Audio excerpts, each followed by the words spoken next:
ان ابراہیم كان امة قانتا للہ حنیفا ولم یک من المشرکین۔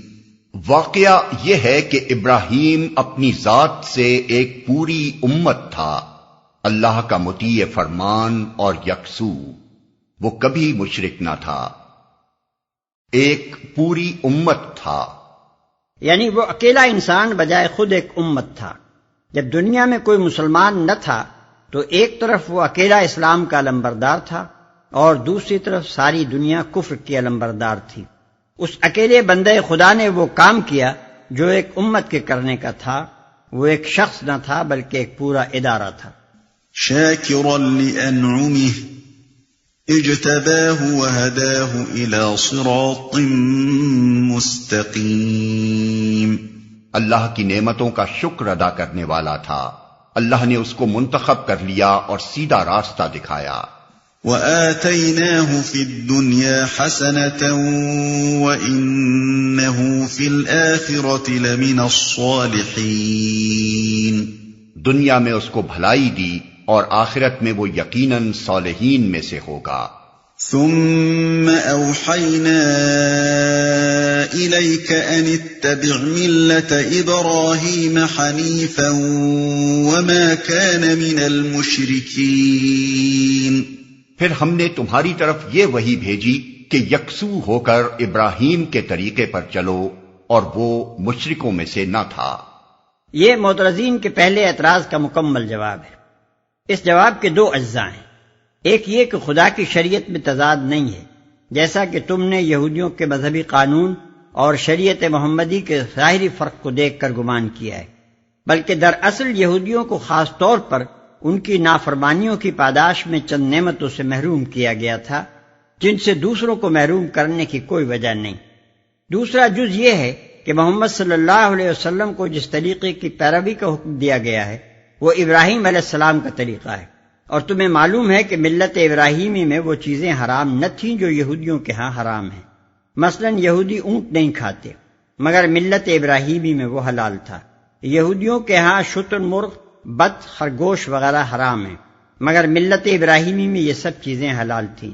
اس جواب کے ساتھ ساتھ کفار مکہ کو اس بات پر بھی متنبہ کر دیا گیا کہ نہ تم کو ابراہیم علیہ السلام سے کوئی واسطہ ہے نہ یہودیوں کو، کیونکہ تم دونوں ہی شرک کر رہے ہو۔ ملت ابراہیمی کا اگر کوئی صحیح پیرو ہے تو وہ یہ نبی اور اس کے ساتھی ہیں جن کے عقائد اور اعمال میں شرک کا شائبہ تک نہیں پایا جاتا۔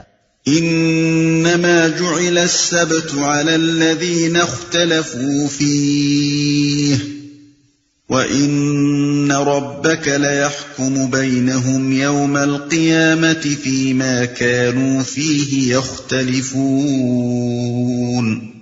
رہا سبت تو وہ ہم نے ان لوگوں پر مسلط کیا تھا جنہوں نے اس کے احکام میں اختلاف کیا، اور یقیناً تیرا رب قیامت کے روز ان سب باتوں کا فیصلہ کر دے گا جن میں وہ اختلاف کرتے رہے ہیں۔ اس کے احکام میں اختلاف کیا۔ یہ کفار مکہ کے دوسرے اعتراض کا جواب ہے۔ اس میں یہ بیان کرنے کی حاجت نہ تھی کہ سبت بھی یہودیوں کے لیے مخصوص تھا اور ملت ابراہیمی میں حرمت سبت کا کوئی وجود نہ تھا، کیونکہ اس بات کو خود کفار مکہ بھی جانتے تھے۔ اس لیے صرف اتنا ہی اشارہ کرنے پر اکتفا کیا گیا کہ یہودیوں کے ہاں سبت کے قانون میں جو سختیاں تم پاتے ہو یہ ابتدائی حکم میں نہ تھیں، بلکہ یہ بعد میں یہودیوں کی شرارتوں اور احکام کی خلاف ورزیوں کی وجہ سے ان پر عائد کر دی گئی تھی۔ قرآن مجید کے اس اشارے کو آدمی اچھی طرح نہیں سمجھ سکتا جب تک کہ وہ ایک طرف بائبل کے ان مقامات کو نہ دیکھے جہاں سب کے احکام بیان ہوئے ہیں۔ مثلا ملاحظہ ہو خروج باب 20 آیت 8 تک 11، باب 23 آیت 12 اور 13، باب 31 آیت 12 تا 17، باب 35 آیت 2 اور 3، گنتی باب 15 آیت 32 تا 36۔ اور دوسری طرف ان جسارتوں سے واقف نہ ہو جو یہودی سب کی حرمت کو توڑنے میں ظاہر کرتے رہے۔ مثلا ملاحظہ ہو یرمیہ باب 17 آیت 21 تا 27، حزقیل باب 20 آیت 12 تا 24۔ ادع إلى سبيل ربك بالحكمة والموعظة الحسنة وجادلهم بالتي بالتي هي أحسن إن ربك هو أعلم بمن ضل عن سبيله وهو أعلم بالمهتدين۔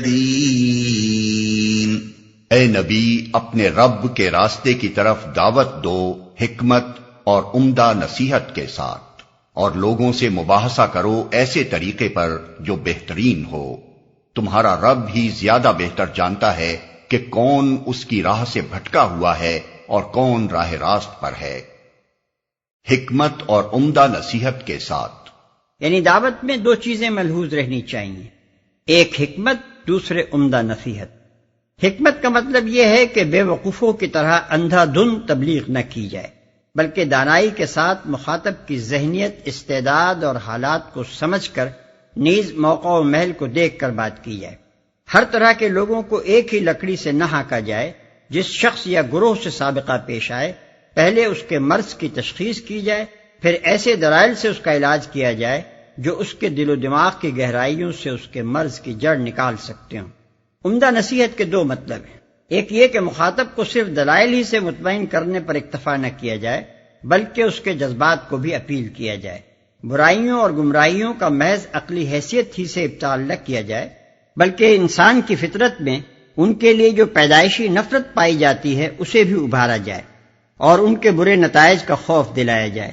ہدایت اور عمل صالح کی محض صحت اور خوبی ہی عقلاً ثابت نہ کی جائے، بلکہ ان کی طرف رغبت اور شوق بھی پیدا کیا جائے۔ دوسرا مطلب یہ ہے کہ نصیحت ایسے طریقے سے کی جائے جس سے دل سوزی اور خیرخواہی ٹپکتی ہو۔ مخاطب یہ نہ سمجھے کہ ناصح اسے حقیر سمجھ رہا ہے اور اپنی بلندی کے احساس سے لذت لے رہا ہے، بلکہ اسے یہ محسوس ہو کہ ناصح کے دل میں اس کی اصلاح کے لیے ایک تڑپ موجود ہے اور وہ حقیقت میں اس کی بھلائی چاہتا ہے۔ مباحثہ کرو ایسے طریقے پر جو بہترین ہو، یعنی اس کی نوعیت محض مناظرہ بازی اور عقلی کشتی اور ذہنی دنگل کی نہ ہو، اس میں کج بحثیاں اور الزام تراشیاں اور چوٹیں اور پھپتیاں نہ ہوں۔ اس کا مقصود حریف مقابل کو چپ کر دینا اور اپنی زبان آوری کے ڈنکے بجا دینا نہ ہو، بلکہ اس میں شیریں کلامی ہو، اعلیٰ درجے کا شریفانہ اخلاق ہو، معقول اور دل لگتے دلائل ہوں، مخاطب کے اندر ضد اور بات کی پچ اور ہٹ درمی پیدا نہ ہونے دی جائے، سیدھے سیدھے طریقے سے اس کو بات سمجھانے کی کوشش کی جائے، اور جب محسوس ہو کہ وہ کج بحثی پر اتر آیا ہے تو اسے اس کے حال پر چھوڑ دیا جائے تاکہ وہ گمراہی میں اور زیادہ دور نہ نکل جائے۔ وَإِنْ عَاقَبْتُمْ فَعَاقِبُوا بِمِثْلِ مَا عُوقِبْتُمْ بِهِ وَلَئِنْ صَبَرْتُمْ لَهُوَ خَيْرٌ لِلصَّابِرِينَ۔ اور اگر تم لوگ بدلہ لو تو بس اسی قدر لے لو جس قدر تم پر زیادتی کی گئی ہو، لیکن اگر تم صبر کرو تو یقیناً یہ صبر کرنے والوں ہی کے حق میں بہتر ہے۔ وَاصْبِرْ وَمَا صَبْرُكَ إِلَّا بِاللَّهِ وَلَا تَحْزَنْ عَلَيْهِمْ وَلَا تَكُ فِي ضَيْقٍ مِّمَّا يَمْكُرُونَ۔ اے محمد، صبر سے کام کیے جاؤ، اور تمہارا یہ صبر اللہ ہی کی توفیق سے ہے۔ ان لوگوں کی حرکات پر رنج نہ کرو اور نہ ان کی چال بازیوں پر دل تنگ ہو۔ ان اللہ مع الذین اتقوا والذین هم محسنون۔ اللہ ان لوگوں کے ساتھ ہے جو تقوی سے کام لیتے ہیں اور احسان پر عمل کرتے ہیں، یعنی جو خدا سے ڈر کر ہر قسم کے برے طریقوں سے پرہیز کرتے ہیں اور ہمیشہ نیک رویے پر قائم رہتے ہیں۔ دوسرے ان کے ساتھ خواہ کتنی ہی برائی کریں، وہ ان کا جواب برائی سے نہیں بلکہ بھلائی ہی سے دیے جاتے ہیں۔